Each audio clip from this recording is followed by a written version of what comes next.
Tamil jobs insider YouTube சேனலுக்கு உங்களை வரவேற்கிறேன். இந்த வீடியோவில் நம்ம இப்போ ரீசெண்டாக போஸ்ட் ஆஃபீஸ் மட்டும் இல்லாமல் அதே மாதிரி நம்ம சென்ட்ரல் கவர்மெண்ட்டில் என்னென்ன டிபார்ட்மெண்ட் இருக்கோ அதில் இருக்க வேக்கன்சிஸ் எல்லாமே ரெக்ரூட் பண்ணுறதுக்காக ஒரு நியூ நோட்டிஃபிகேஷன் ரிலீஸ் பண்ணியிருக்காங்க. அதோட ஃபுல் டீட்டெயில்ஸ் தான் பார்க்க போகிறோம். இந்த நோட்டிஃபிகேஷனில் 12,000க்கும் மேலே வேக்கன்சிஸ் ரெக்ரூட் பண்ணுறாங்க. போஸ்ட் ஆஃபீஸ் டிபார்ட்மெண்ட்டில் போஸ்டல் அசிஸ்டன்ட், சார்ட்டிங் அசிஸ்டன்ட் கேட்டகரியில் வேக்கன்சிஸ் ரெக்ரூட் பண்ணுறாங்க. இனிஷியல் சேலரியே 25,500 81,500 வரைக்கும் பேசிக் பே இருக்கும். இது இல்லாமல் எக்கச்சக்கமாக அலவன்சஸும் உங்களுக்கு ப்ரொவைட் பண்ணுவாங்க. ஸோ இந்த போஸ்ட்டுக்கு ஆன்லைன் மூலமாக விண்ணப்பிக்க சொல்லியிருக்காங்க.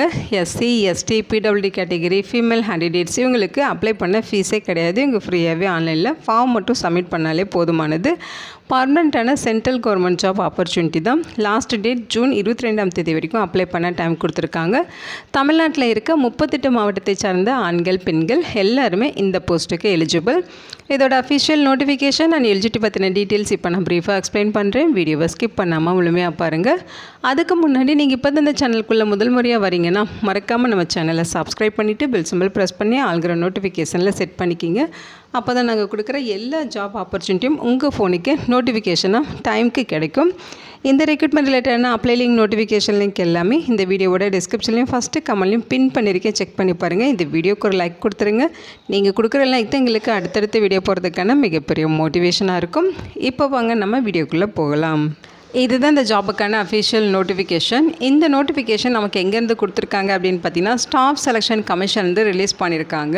அதாவது நம்ம தமிழ்நாட்டில் இருக்க மினிஸ்ட்ரிஸ் இருக்க வேக்கன்சிஸ் எல்லாமே பார்த்திங்கன்னா டிஎன்பிஎஸ்சி மூலமாக ரெக்ரூட் பண்ணுறாங்க இல்லையா, அதே மாதிரி தான் பார்த்திங்கன்னா சென்ட்ரல் கவர்மெண்ட்டில் இருக்க வேக்கன்சிஸ் எல்லாமே ரெக்ரூட் பண்ணுறதுக்கு பார்த்திங்கன்னா அந்த ஸ்டாஃப் செலெக்ஷன் கமிஷன் அப்படிங்கிற ஆணையம் நோட்டிஃபிகேஷன் ரிலீஸ் பண்ணி எக்ஸாம் கண்டக்ட் பண்ணி ஆட்களை ரெக்ரூட் பண்ணி கொடுக்குறாங்க. இதில் நீங்கள் ப்ளேஸ் ஆகுறீங்க அப்படின்னா சென்ட்ரல் கவர்மெண்ட்டில் எந்தெந்த மினிஸ்ட்ரிஸ்லாம் வேக்கன்சிஸ் இருக்கோ அங்கே இருக்க வேக்கன்சிஸ் தான் ரெக்ரூட் பண்ணி ஃபில் பண்ணுறாங்க. ஓகேங்களா? ஸோ இந்த நோட்டிஃபிகேஷன் பர்டிகுலராக பார்த்தீங்கன்னா கம்பைன்டு கிராஜுவேட் லெவல் எக்ஸாமினேஷன் 2026 அப்படின்னு சொல்லி ரெக்ரூட் பண்ணுறாங்க. ஸோ இந்த போஸ்ட்டுக்கு ஆன்லைன் மூலமாக நீங்கள் விண்ணப்பிச்சுக்கலாம். Starting date May 21 last date June 22 வரைக்கும் விண்ணப்பிக்க டைம் கொடுத்துருக்காங்க. அதே மாதிரி உங்களுக்கு ஃபீஸ் பெய்ட் பண்ணுறதுக்கு ஜூன் 23 வரைக்கும் டைம் சொல்லியிருக்காங்க. அப்ளிகேஷன் தப்பாக ஃபில் பண்ணிட்டீங்க, கரெக்ஷன் பண்ணணும் அப்படின்னா நீங்கள் ஜூன் 29 ஜூலை 1 வரைக்கும் கரெக்ஷன் பண்ணிக்கலாம். இதோட எக்ஸாமினேஷன் பார்த்திங்கன்னா டயர் 1 எக்ஸாமினேஷன் ஆகஸ்ட் டு செப்டம்பரில் நடக்கும் அப்படிங்கிற மாதிரி சொல்லியிருக்காங்க. டயர் 2 டிசம்பர் மாதம் நடக்கும்னு சொல்லியிருக்காங்க. இன்கேஸ் உங்களுக்கு ஏதாவது டவுட் இருக்குன்னா கான்டாக்ட் பண்ணி உங்களோட டவுட்டை கிளியர் பண்ணிக்கிறதுக்காக எங்கள் ஹெல்ப்லைன் நம்பருக்கு கொடுத்துருக்காங்க. செக் பண்ணிக்கிங்க. இங்கே என்ன சொல்லியிருக்காங்கன்னு பார்த்தீங்கன்னா ஜெண்டர் பேலன்ஸ் பண்ணுறதுக்காக உமன் கேண்டிடேட்ஸ் அப்ளை பண்ணுறதை என்கரேஜ் பண்ணுறோம் அப்படின்னு சொல்லியிருக்காங்க. ஸோ ஆல் ஃபீமேல் கேட்டகரிக்கு அப்ளை பண்ணுறதுக்கு ஃபீஸே கிடையாது. ஓகேங்களா? ஸோ இங்கே போஸ்டிங்ஸ் பற்றின டீட்டெயில்ஸ் கொடுத்துருக்காங்க. ஃபஸ்ட்டு பார்த்தீங்கன்னா பே லெவல் 8, அதாவது சேலரி லெவல் வச்சு உங்களுக்கு போஸ்டிங்ஸ் கிளாஸிஃபிகேஷன் பண்ணி கொடுத்துருக்காங்க. 47,600 1,51,100 வரைக்கும் பேசிக் பே இருக்க போஸ்டிங்ஸோட டீட்டெயில்ஸ் இது. அதாவது first assistant audit officer central கேட்டரில் வேக்கன்சிஸ் இருக்குது. அதுலேயும் பார்த்தீங்கன்னா அசிஸ்டன்ட் ஆடிட் ஆஃபீஸர் ஸ்டேட் கேட்டர்லேயும் வேக்கன்சிஸ் இருக்குது. அசிஸ்டன்ட் அக்கௌண்ட் ஆஃபீஸர் ஸ்டேட் கேட்டர்லேயும் உங்களுக்கு வேக்கன்சி சொல்லியிருக்காங்க. அது எந்தெந்த மினிஸ்ட்ரிஸில் வரும், எந்த டிபார்ட்மெண்ட்டில் வருங்கிறது மென்ஷன் பண்ணியிருக்காங்க. இந்த போஸ்டிங்ஸ் எல்லாமே குரூப் பி கேட்டகரியில் வருது. ஏஜ் லிமிட்டை பொறுத்த வரைக்கும் 18 30 வரைக்கும் இருக்கவங்க விண்ணப்பிச்சுக்கலாம். அடுத்து பார்த்திங்கன்னா பே லெவல் 7 44,900 1,42,400 வரைக்கும் பேசிக் பே இருக்கும். இதில் பார்த்திங்கன்னா உங்களுக்கு அசிஸ்டன்ட் செக்ஷன் ஆஃபீஸர், அதே மாதிரி அசிஸ்டன்ட், அதுலேயே inspector of income tax, inspector, அடுத்து assistant enforcement officer, sub inspector, post office டிபார்ட்மெண்ட்டில் இருக்க இன்ஸ்பெக்டர் போஸ்ட்டுமே இந்த நோட்டிஃபிகேஷன் மூலமாக ரெக்ரூட் பண்ணுறாங்க. இதுவுமே பார்த்திங்கன்னா குரூப் பி கேட்டகரியில் வரும். ஏஜ் லிமிட் பொறுத்த வரைக்கும் ஒவ்வொரு போஸ்டிங்கை பொறுத்து 20 30 வரைக்கும், 18 30 வரைக்கும், அதே மாதிரி பார்த்திங்கன்னா 20 30 வரைக்கும், இந்த மாதிரி ஒவ்வொரு போஸ்டிங் பொறுத்து ஏஜ் லிமிட் கொடுத்துருக்காங்க. செக் பண்ணிக்கிங்க.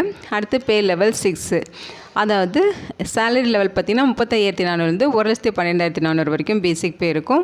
இதில் உங்களுக்கு assistant post, assistant section officer, executive assistant, research assistant, divisional accountant, sub inspector, அதிலே பார்த்திங்கன்னா junior intelligence officer, junior strategical officer, junior investigator grade 2, office superintendent, section ஹெட்னு சொல்லி வேரியஸ் டைப்பில் போஸ்டிங்ஸ் இருக்குது. அதோட மினிஸ்ட்ரிஸும் மென்ஷன் பண்ணியிருக்காங்க. எல்லாமே குரூப் பி கேட்டகரியில் வரும். ஏஜ் லிமிட் பார்த்திங்கன்னா 18 30 வரைக்கும் 18லேருந்து 32 வயது வரைக்கும் விண்ணப்பிக்கலாம் அப்படிங்கிற மாதிரி சொல்லியிருக்காங்க. அடுத்து பே லெவல் 5 சேலரி பார்த்தீங்கன்னா 29,200 92,300 வரைக்கும் பேசிக் பே இருக்கும். இதில் உங்களுக்கு auditor post, accountant post, junior accountant post எல்லாமே வருது. இதை குரூப் சி கேட்டகரியில் வரும்னு சொல்லியிருக்காங்க. 18லேருந்து 27 வயது வரைக்கும் எலிஜிபிள். அடுத்து பே லெவல் 4 25,500 81,900 வரைக்கும் சேலரி லெவல் சொல்லியிருக்காங்க. இந்த போஸ்டிங்ஸில் பார்த்தீங்கன்னா உங்களுக்கு போஸ்ட் ஆஃபீஸ் டிபார்ட்மெண்ட், அதாவது டிபார்ட்மெண்ட் ஆஃப் போஸ்ட், அதாவது மினிஸ்ட்ரி ஆஃப் கம்யூனிகேஷன், இதில் இருக்க வேக்கன்சிஸ் பார்த்தீங்கன்னா போஸ்டல் அசிஸ்டன்ட், சார்ட்டிங் அசிஸ்டன்ட் இந்த போஸ்ட்டுமே ரெக்ரூட் பண்ணுறாங்க. Senior secretary assistant, upper division clerks, senior administrative assistant, tax assistant, sub inspector இந்த போஸ்டிங்ஸுமே ரெக்ரூட் பண்ணுறாங்க. குரூப் சி கேட்டகரியில் வரும். 18லேருந்து 27 வயது வரைக்கும் இருக்கவங்க இந்த போஸ்ட்டுக்கு எலிஜிபிள். ஓகேங்களா? மொத்தமாக பார்த்திங்கன்னா 12,256 வேக்கன்சிஸ் ரெக்ரூட் பண்ணுறாங்க. ஸோ அதேமாதிரி டீட்டெயில்டாக கொடுத்துருக்காங்க. இது ஒரு சென்ட்ரல் கவர்மெண்ட் ஜாப் ஆப்பர்ச்சுனிட்டி அப்படிங்கிறனால நீங்கள் ஆல் இந்தியன் சிட்டிசன்ஸ் இந்த போஸ்ட்டுக்கு தாராளமாக விண்ணப்பிச்சுக்கலாம். ஸோ ஏஜ் லிமிட் சொல்லியிருந்தாங்க இல்லையா, 1/8/2026 அந்த டேட்குள்ளே அவங்க கேட்குற ஏஜ் லிமிட், எஜுகேஷனல் குவாலிஃபிகேஷன் நீங்கள் ஃபுல்ஃபில் பண்ணியிருக்கணும். இன்கேஸ் நீங்கள் 18லேருந்து 27 வயது வரைக்கும் இருக்கவங்க விண்ணப்பிக்கிறீங்க அப்படின்னா அவங்களோட டேட் ஆஃப் பர்த் பார்த்திங்கன்னா ஆகஸ்ட் 2 1999 ஆகஸ்ட் 1 2008 அந்த டேட்குள்ளே இருக்கணும்னு சொல்லியிருக்காங்க. 20லேருந்து 30 வயது வரைக்கும் இருக்கவங்க விண்ணப்பிக்கிறீங்க, அந்த போஸ்ட்டுக்கு அப்ளை பண்ணுறீங்க அப்படின்னா ஆகஸ்ட் 2 1996 ஆகஸ்ட் 1 2006 அந்த டேட்குள்ளே உங்களோட டேட் ஆஃப் பர்த் இருக்கணும். அதே மாதிரி 18லேருந்து 30 வயது வரைக்கும் இருக்க போஸ்ட்டுக்கெலாம் நீங்கள் அப்ளை பண்ணுறீங்கன்னா உங்களோட date of birth August 2 1996 August 1 2008 இந்த டேட்குள்ளே இருக்கணும். ஓகேங்களா? 18லேருந்து 32 வயதுக்குள்ளே இருக்க போஸ்ட்டுக்கு அப்ளை பண்ணுறீங்கன்னா உங்களோட date of birth August 2 1994 August 1 2008 அந்த டேட்குள்ளே இருக்கணும் அப்படின்னு சொல்லியிருக்காங்க. இது இல்லாமல் உங்களுக்கு ஏஜில் ரிலாக்ஸேஷன் இருக்குது. எஸ்சி எஸ்டினா 5 இயர்ஸ், ஓபிசினா 3 இயர்ஸு, பிடபிள்யூடி கேட்டகரியாக இருந்தால் யூஆராக இருந்தால் 10 இயர்ஸ், ஓபிசினா 13 இயர்ஸ், எஸ்சி எஸ்டினா 15 இயர்ஸ் வரைக்குமே உங்களுக்கு ஏஜில் ரிலாக்ஸேஷன்ஸ் இருக்குது. ஓகேங்களா? Educational qualification. ஸோ இதில் பார்த்தீங்கன்னா first assistant audit officer central category இந்த போஸ்ட்டுக்கு பேச்சுலர் டிகிரி முடிச்சிருக்கணும்னு சொல்லியிருக்காங்க. டிசரபிள் குவாலிஃபிகேஷன் சொல்லியிருக்காங்க.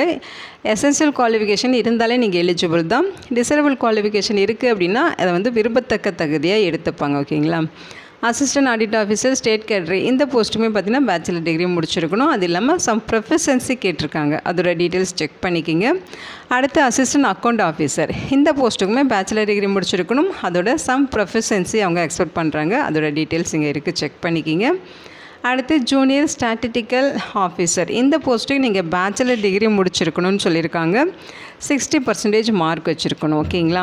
ஸோ மேத்தமெட்டிக்ஸ் 12th ஸ்டாண்டர்ட் லெவலில் நீங்கள் படிச்சிருக்கணும்னு சொல்லியிருக்காங்க. அல்லது நீங்கள் பேச்சுலர் டிகிரி ஏதாவது ஒரு சப்ஜெக்டில் பேச்சுலர் டிகிரி கம்ப்ளீட் பண்ணிவிட்டு அதில் ஸ்டாட்டிஸ்டிக்ஸை ஒரு சப்ஜெக்டாக எடுத்து படிச்சிருந்தாலும் எலிஜிபிள். ஓகேங்களா? அடுத்து ஸ்டாட்டிஸ்டிக்கல் இன்வெஸ்டிகேட்டர் கிரேட் 2 இந்த போஸ்ட்டுக்கு பேச்சுலர் டிகிரியில் ஸ்டாட்டிஸ்டிக்ஸோ, மேத்தமெட்டிக்ஸோ, எக்கனாமிக்ஸோ, டெமோகிராஃபி அல்லது பாப்புலேஷன் ஸ்டடீஸ் அல்லது ஆப்ரேஷன் ரிசர்ச் அல்லது ஐடி அல்லது சிஎஸ் அல்லது கம்ப்யூட்டர் இன்ஜினியரிங் அல்லது கம்ப்யூட்டர் டெக்னாலஜி அல்லது கம்ப்யூட்டர் அப்ளிகேஷன் அல்லது டேட்டா சயின்ஸ் அல்லது ஏஐ இதில் ஏதாவது ஒரு சப்ஜெக்டில் பேச்சுலர் டிகிரி முடிச்சிருந்தா எலிஜிபிள் சொல்லியிருக்காங்க. மற்ற எல்லா போஸ்ட்டுக்குமே ஏதாச்சும் ஒரு பேச்சுலர் டிகிரி கம்ப்ளீட் பண்ணியிருக்கணும். ஓகேங்களா? Arts, science, BE, BTech, BCom இந்த மாதிரி என்ன படிச்சிருந்தாலுமே எலிஜிபிள் தான். எப்படி அப்ளை பண்ணுங்கிற இன்ஸ்ட்ரக்ஷன் கொடுத்துருக்காங்க. ssc.gov.in என்கிற இந்த வெப்சைட்டில் போய்ட்டு தான் நீங்கள் ஆன்லைனில் விண்ணப்பிக்கிற மாதிரி இருக்கும். ஃபீஸஸை பொறுத்த வரைக்கும் 100 ரூபாய் சொல்லியிருக்காங்க. இதில் எக்ஸப்ஷன் யாருக்குன்னு பார்த்தீங்கன்னா woman candidates, SC, ST, PWD category எக்ஸர்விஸ்மெண்ட்க்கெலாம் ஃபீஸே கிடையாது. இந்த ஃபீஸையும் நீங்கள் ஆன்லைனில் அப்ளை பண்ணுறப்ப ஆன்லைன் மூலியே ஃபீஸ் பெய்ட் பண்ணிக்கலாம். அதுக்கு ஜூன் 23 வரைக்கும் லாஸ்ட் டேட்டு கொடுத்துருக்காங்க. ஓகேங்களா? எக்ஸாமினேஷன் சென்டர்ஸ் பொறுத்த வரைக்கும் நம்ம தமிழ்நாடு பார்த்திங்கன்னா சதர்ன் ரீஜனில் வரும். சதர்ன் ரீஜனில் உங்களுக்கு புதுச்சேரி, சென்னை, கோயம்புத்தூர், மதுரை, சேலம், திருச்சிராப்பள்ளி, திருநெல்வேலி, வெள்ளூர், கிருஷ்ணகிரி, தேனி இந்த லொக்கேஷன்ஸில் இதோட எக்ஸாம்ஸ் நீங்கள் அட்டென்ட் பண்ணிக்கலாம். செலெக்ஷன் ப்ராசஸ் Tier 1 Tier 2 அப்படின்னு சொல்லி 2 ஆன்லைன் எக்ஸாமினேஷன்ஸ் இருக்கும். Tier 2லேயே உங்களுக்கு பார்த்திங்கன்னா உங்களுக்கு டாக்குமெண்ட் வெரிஃபிகேஷனும் வந்துடும். ஓகேங்களா? Tier 1 எக்ஸாமினேஷனுக்கான எக்ஸாம் பேட்டர்ன் இங்கே கொடுத்துருக்காங்க. அதேமாதிரி Tier 2 எக்ஸாமுக்கான பேட்டர்ன் இருக்குது. அதுக்கு அடுத்து உங்களுக்கு டாக்குமெண்ட் வெரிஃபிகேஷன் இதெல்லாம் பேஸ் பண்ணி தான் ரெக்ரூட் பண்ணுவாங்க. சிலபஸ் டீட்டெயில்ஸ் பார்த்திங்கன்னா இங்கே இண்டிகேட்டிவ் சிலபஸ் டீட்டெயில்ஸ் Tier 1க்கு தனியாக, Tier 2க்கு தனியாக டீட்டெயில்டாக கொடுத்துருக்காங்க. செக் பண்ணி பாருங்கள். ஸோ இந்த போஸ்ட்டுக்கு எப்படி அப்ளை பண்ணுங்கிற இன்ஸ்ட்ரக்ஷன் உங்களுக்கு பார்த்தீங்கன்னா பேஜ் நம்பர் 59 உங்களுக்கு ஸ்டார்ட் ஆகுது. ஓகேங்களா? ஸோ இங்கே பார்த்தீங்கன்னா இங்கேருந்து உங்களுக்கு ஸ்டார்ட் ஆகுது. ஒன் டைம் ரெஜிஸ்ட்ரேஷன் எப்படி பண்ணுறது, அப்ளிகேஷன் ஃபார்ம் எப்படி ஃபில் பண்ணுறது, என்னென்ன டாக்குமெண்ட்ஸ் அப்லோட் பண்ணணும் எல்லாமே ஸ்க்ரீன்ஷாட்டோட எக்ஸ்பிளைன் பண்ணியிருக்காங்க. ஓகேங்களா? ஸோ இது எல்லாமே டீட்டெயிலாக செக் பண்ணிவிட்டு நீங்கள் ஈஸியாகவே ஆன்லைனில் விண்ணப்பிச்சுக்கலாம். இந்த வீடியோ உங்களுக்கு யூஸ்ஃபுல்லாக இருக்குன்னு நினைக்கிறேன். உங்கள் ஃப்ரெண்ட்ஸ் அண்ட் ரிலேட்டிவ் அப்படின்னு சொல்லி நிறைய பேருக்கு இந்த வீடியோவை ஷேர் பண்ணுங்கள். இந்த போஸ்ட்டுக்கு விண்ணப்பிக்க இன்ட்ரெஸ்ட் இருக்கவங்க விண்ணப்பிச்சுக்கோங்க. Thank you so much and bye.